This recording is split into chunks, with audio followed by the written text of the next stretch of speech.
Hi, Dallas Market Center. I'm Amy Harper, Vice President of Retail Development for Apparel and International, and I'm so excited that you're joining us today. It is my pleasure to introduce a very special lady. She wears many hats in this world that we live in. She's a multiple business owner. She is the president and CEO of Global Purchasing Group. She is a business consultant. She is a store owner. The list goes on. She's an author. I don't even know if we have enough time today to go through everything that this woman accomplishes on a daily basis, but it is my pleasure to introduce to you Mercedes Gonzalez. Hi, Amy. Oh my gosh, that was, I'm kind of impressed. I'm impressed that I could remember as many hats that you wear. You're so kind. Well, that's all the years that we have been working together. I know. And going through different markets and different situations, and here we are again. I know, it's almost 20 years. Is it? It is. Oh my gosh. And we were only 4 when this started. I know. So, hey, I think we're looking really good. Well, today we are here to chat about ways to increase your profits. Heading into the third quarter, we all have lived through some crazy, interesting times, not just in this country, but worldwide. And I think it is giving us all motivations for change and inspiration. And I know that Mercedes has a lot of really great bits to share with you all today. Well, absolutely. You know, in any time that there's a moment of crisis, there's also a moment of opportunity. And one of the strongest trends that we're seeing is that people really want to go back to a family store, not a department store. They want to go back to the neighborhood shop. They don't want to go to a giant department store. They don't want to go to a giant shopping center. And one of the reasons that they don't want to go back is because of safety. They want to feel comfortable. They want to feel safe.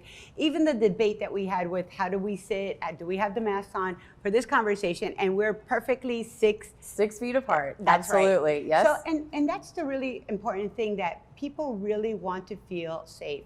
And I know that we always hear I call them the daredevils, always protesting about their mask wearing and their rights and everything else. But it's the negative Nelly and the germaphobe that are keeping quiet. They're still at home. They're not making a lot of noise. And that's really the majority, I feel, of what the consumer behavior is looking at. Absolutely. I think it is a comfort level that we have to establish for everyone.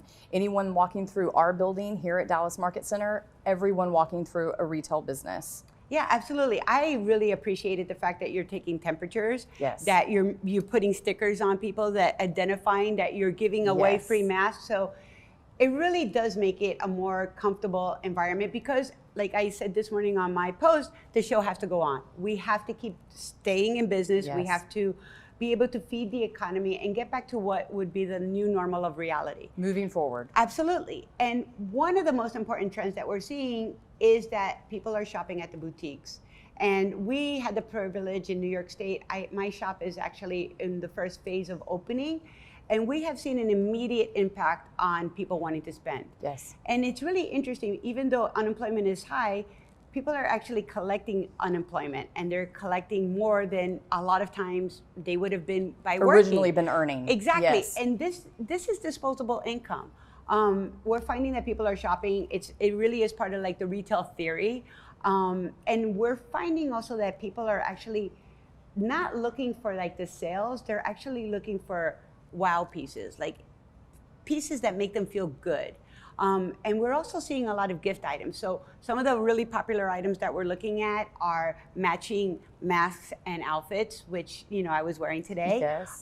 We're seeing a big trend on blouses, because people are still working from home. And this is an interesting fact that I think I'm going to go forward with, is the fact that a lot of people are not going to be returning to a corporate office. Right. So the trend is going to be like this casual, polished look. Especially when it comes to like tops and blazers and even accessories, like really big earrings, really fancy necklaces, yes, really to show off your outfit when you're having like these virtual meetings and conferences and calls. You know what I'm calling this, I think, because I'm listening to you, it's like a priority reset. Yeah. Of your personal purchases. Absolutely. It is, because for a Zoom call from the waist up, you have to look great. I know, and then you could be in your nice underwears on the bottom. That's right. So even like nice underwear, loungewear, being more at home, yes, right? So these are all product categories that we're seeing, really strong sales on. One of the other things that I'm talking to our clients is the importance of margin builders. So there are a lot of goods in the market, which is great. Yes. That you should be asking for incentives, because you are going to get less people coming into your store. That's just the natural nature of things. It's not that they're rejecting you or they're spending their money somewhere else. They're not spending the money. They're just not coming in. And it's going to take a little bit of time for people to get back into the swing of things, to get their sea legs, so to say. So once that confidence in your store is there, you need to have these margin builders, because while you're selling to less people, you need to make more money. And that's really going to be an important key. The other thing that I feel is really important is that you're going to have to train your salespeople and in UPTs.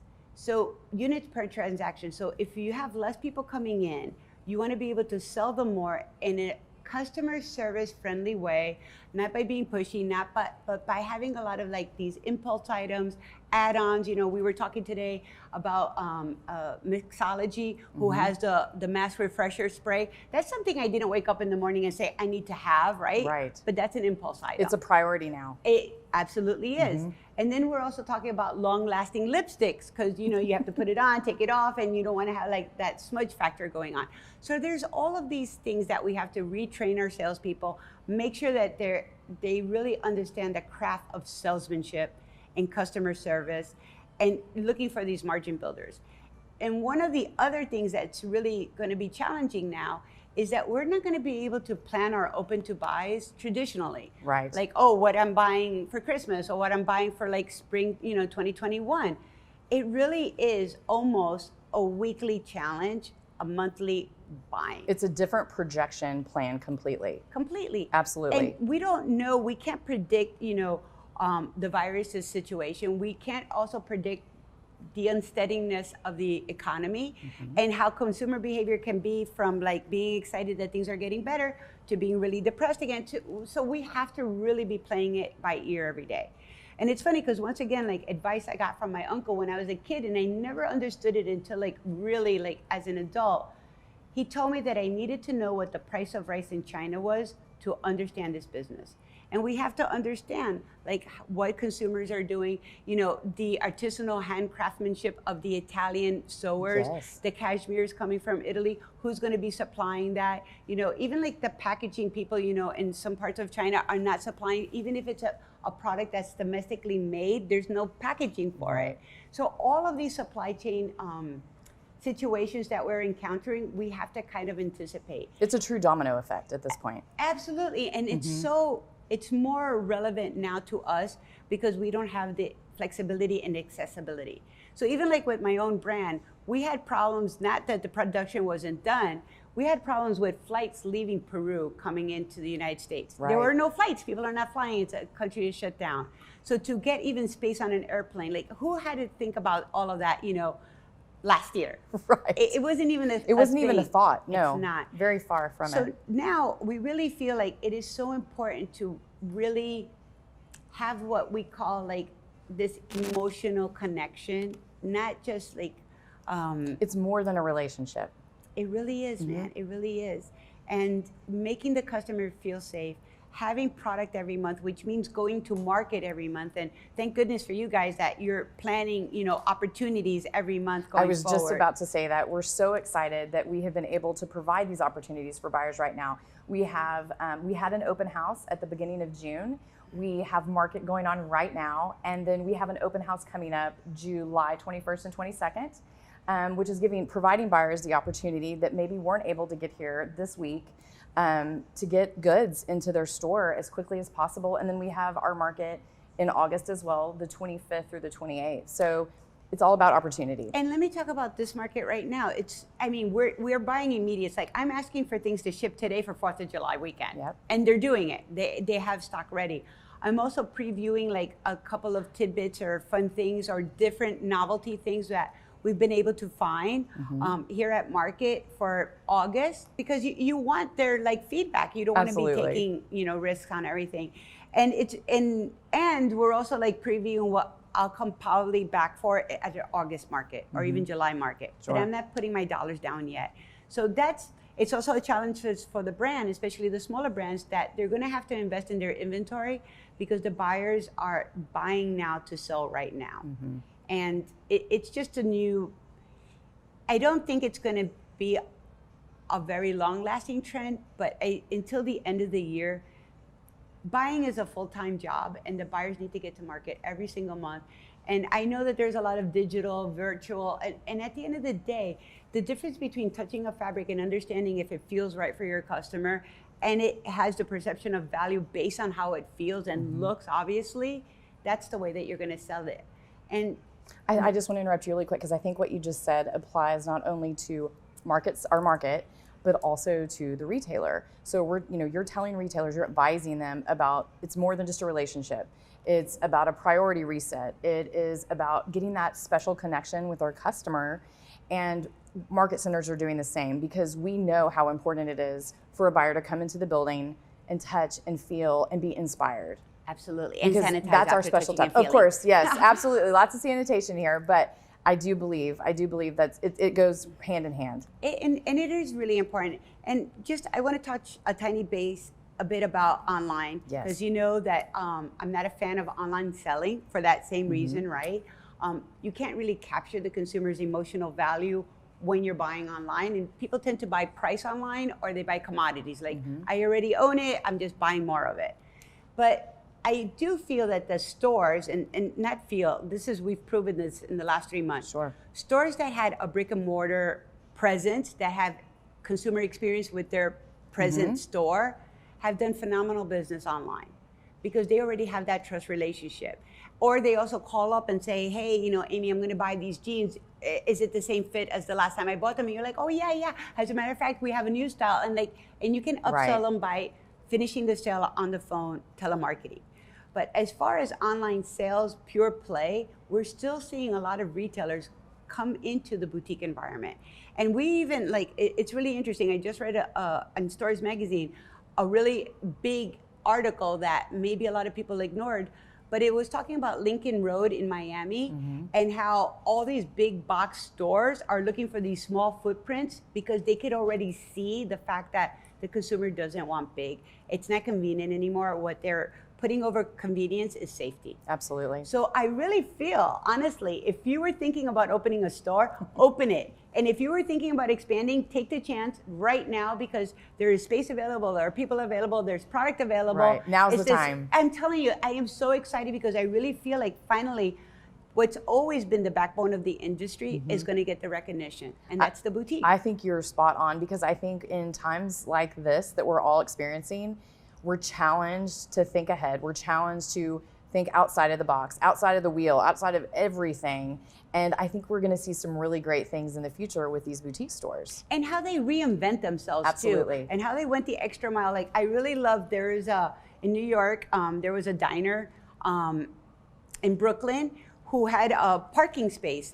So he would project a movie and people could eat in their cars. When everybody had to reinvent themselves and update themselves. So even the stores that were never happy with social media, or who we're talking about, right? And they started to get on social media, and they started to be more productive, and they dusted off their website. They're actually finding a new revenue stream. And a lot of these things are not going to go away. Curbside shopping, teleshopping, personal hours shopping, small groups in your store shopping. I don't feel like that's going to go away for a very, very long time. I think it's a great way for businesses to cater to their customer. Absolutely. And that's part of the specialty store customer service that we see. We saw before curbside service, and now I think it's all about ease. Yeah. I think during this time, we know how valuable our actual time is with friends and family.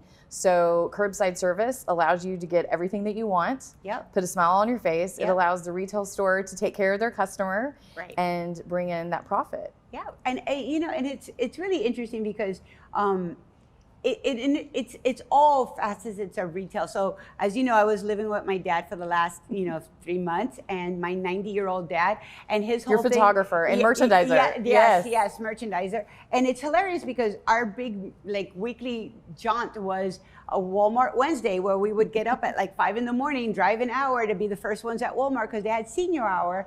But now he's back at home, and he realizes the local corner deli could also have special hours for him too. And he appreciates that more than the big giant. Absolutely. Yeah. It makes him feel more comfortable. Absolutely. Let's talk product assortment, because you did touch on the refresher sprays on the mask, but there's so many products out there that I think the buyers are looking for, and it's not so much about what the product is, but maybe just a way to, this is another way that they're going to increase their profits. Moving into the third quarter is that variety of assortment, correct? Absolutely. Okay. And so this is my gut feeling, even though we're reading, and traditionally, if we look at like 2008 and we look at other economic situations, I want to advise not to take the lead of what the department stores are doing. And even when we go to a vendor and they're like, oh, this has been selling so well, who are they selling it to? Because in my experience now, and I've been through like 3 major situations when it comes to things like this, like Yes. opportunities, people don't want boring. They don't want what they already own. They want things that say wow. They want things that call their name. They want things that are unique, that are crafted, that are well made, that are independently made by small craftsmen or a small business. This is where their heart is and where they're putting their money. So again, even here, we went to one of the vendors where I absolutely loved it. Tie-dye, totally on trend, right? Yes. So that's a big check. And then they took it to the next level. They actually had the gator connected to the t-shirt. So it looked like a mock neck that you pulled up and you connected it. It had the little holes for the ears. Brilliant. That is smart. That's a no-brainer. That's really great. That is a no-brainer. It is. That's what is important, to keep looking. And it's really, going back to buying is a full-time job. When I tell people, like, when I pick something for the store, they don't understand that I probably saw 900 different things before I came up with that was the one that I thought was right. So it really takes a long time. So even when you're coming to market, don't give yourself 1 day or 2 days. Just really take the time to explore everything. Another big trend that we're seeing too are products for you to take, like your lunches. So people that do have to commute, maybe in their area all the restaurants are not open yet. Like even here, the hotel, the restaurant is not open. So I had packed my lunch with my little straw and my hydration bottle, and I'm ready. I'm ready for I feel like some of these things we've used previously, but we never thought about how important they would be for us current, like present day. But now we could bring it to the boutique level. Absolutely. Where we could have make it a specialty item. Protocol has so many great little bento boxes and little cutlery that you could take with you. So these are all things that those are great are ideas. Nice add-ons to the store. Absolutely. Okay, so let's talk about it, as far as increasing profits. One of the things that I think of is how do you reduce your expenses, because things have changed inside a brick and mortar store. Do you have any advice on that? Well, this is something that we talked about back in March. That was the first line of command. You had to look at all your expenses, and and it's boring, because you have to call your cell phone company and say, what's the best deal that you can offer me? And honestly, they're still making deals. So if you didn't call your cell phone company, your electric company, your cable company, your Wi-Fi, everybody on your list, make deals with them, get offers. Renew the plan, upgrade it, to the point that it's it's cost beneficial for you. Absolutely. Exactly. And also, it's really interesting, but landlords are being more flexible too. They rather keep a tenant than lose a tenant and try to find a tenant during this kind of situation. So negotiate, you have to ask. It's the squeaky wheel. And it's really funny, because even with myself, I made a very bold negotiation with my own office space, and they said yes. And I really I always I expected to throw this up there and get halfway. Sure. But start negotiating. Yeah. But no, they were like, yeah, that makes sense. That's fine. Did you toast that? No, I haven't. So we should do that later. I think so. But this is what I'm saying. Everything's negotiable, and you'll be surprised. And even here, coming to market, and they're like, oh yeah, this is immediate. Great. What's the best you could do? That's always an easy way of starting. Can you give me a discount? Or can you give me free shipping? Shipping is so expensive. And if you write your order and you're leaving your paper at market, negotiate something, free shipping, gift for purchase, whatever it is that you can, kind of fit in. So you just touched on something. So planning these immediate delivery goods. What, for the next few months, what are things that, buyers should be thinking about? I'm sure they already have a list, but I know that you're going to add to. Well, I'm optimistically very cautious, all right? I feel like the boutique business is going to thrive, it's going to grow, and it's really a moment of opportunity. But the reality of this week, specifically this week, is that the department stores and the malls are opening. So when they're opening, they're going to have ridiculous sales, like 90% off. It's going to be worse than any Black Friday you've ever seen. So this is a week probably that I would go on vacation or like take a break, because you cannot compete in price, and I don't want you to compete in price. I want you to compete in service. I want you to compete in the wow factors that the department stores possibly can't do. And if people are willing to risk themselves going to a department store, fighting with somebody elbow to elbow to get a $10, TV, then that's fine, but that's not your customer, and you shouldn't be chasing the money. I agree. You should really be focusing on the service, on product, on trend, on positive effort to cater to your customer. Absolutely, and that's what it is. But now, let's talk about like mid-August. I feel like that's when people are going to be looking at fall. They're going to be shopping again. They're going to have a different sense of values. But now let's go into October. October is going to be another one of those months that you're going to be like, I should be on vacation, even if it's like downstairs, because we're not going to maybe go anywhere. But here's the thing though, if we prepare for it, luck favors always the prepared. So if we come to the reality that October is going to be, it's always a weird month when it's an election year. Correct. Like we know that. Like without a doubt. Right. So now add the factor that the virus second wave might be hitting then, right? And then the reality that the economy might actually, I look at Wall Street, I studied to be an economist, right? Yes. I love numbers, right?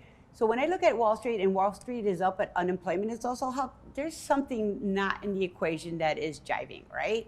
So just be prepared for everything to come to a climax. I like to personally say, when the shit hits the roof in October, we have to be ready, right? So we have to put our shit cooking boots on and slush through it, and it's going to be fine. It really is going to be fine, because come the middle of November, December, people are going to be gifting, people are going to be shopping, people are going to be buying, and we need to be ready for business. That's and right. I really do see the trend going forward, that the boutique business are the ones that are going to be standing. I do. I think so too. I think they're going to be able to cater to their customer. Absolutely. And heading into the holidays, they've spent all this valuable time with family and close friends, and I think that they're going to want to be able to shower these people that mean so much to them with awesome product. Yeah, absolutely. And so wait, I just want to go back to like the product mix. So just think of it, if people are staying home and they're nesting, home gifts, home accessories, I even dare say, depending on the footage of your store, to even try like small, like little tables and little lamps, and like expand your product base, still keeping it a really well edited, curated collection where you almost become like this micro little department store or family store. Catering to the new lifestyle. That's sticking around. Possibility working from home. It's sticking around. Children in and out of school at various stages because nothing's been announced yet. I think there are a lot of creative ways to have that product readily available as you head into the holiday. Yeah. So if I had to like say one thing, it really is about keeping focus, not panicking, because it's really easy to like just go into full panic mode. When I talk to like even my own mentors who like, I talked to one gentleman, he's in his 90s. He's survived like World War II, like he's a survivor of the Holocaust. Like he tells me all these things, and he makes it sound like it's nothing, like nothing. So I like him. Yeah, we do too, because and even if we look at different countries, I feel like we should really be looking at like Hong Kong, specifically Hong Kong, how they navigated through SARS, and the kids went to school and they kept the businesses open, but they set these protocols and everybody followed them. And it was positive results. Absolutely. Yes. Yeah. All right. We're going to get through this. Let's think. I know. Oh, we're all going to get through this together. And we're going to be making a Cheers lot of to money. another 20 years, right? Yeah. I know. Yeah. So as we close this up, I think you've shared so many like great tidbits for our buyers. And I'm really excited because I know they're going to benefit from this, and they're going to take it back home, and they're going to take it out into the marketplace today and use it.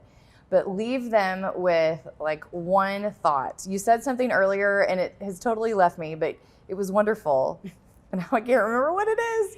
But think, what's one thing that you can tell them that they need to be chanting as far as like just this positive moment in time with their business? Because we are at a crossroads. This is the most important advice. Keep buying. Keep buying. Keep buying new product. Keep the store fresh. Keep it updated. Re-merchandise. Train your people. Do not talk about anything negative in the store. Your store now has to become Disney World. Yes. Like when you come in, it's fantasy, it's beautiful, it's unicorns and rainbows and beautiful flowers. Yes. And that is the time out that the consumer needs in your environment. I love that. Create a wonderful comfort level for the customer. Yeah. Mercedes, this has been so much fun. I love it. Thank you all for joining us today. We had a great time, and we'll see you soon. See you at market.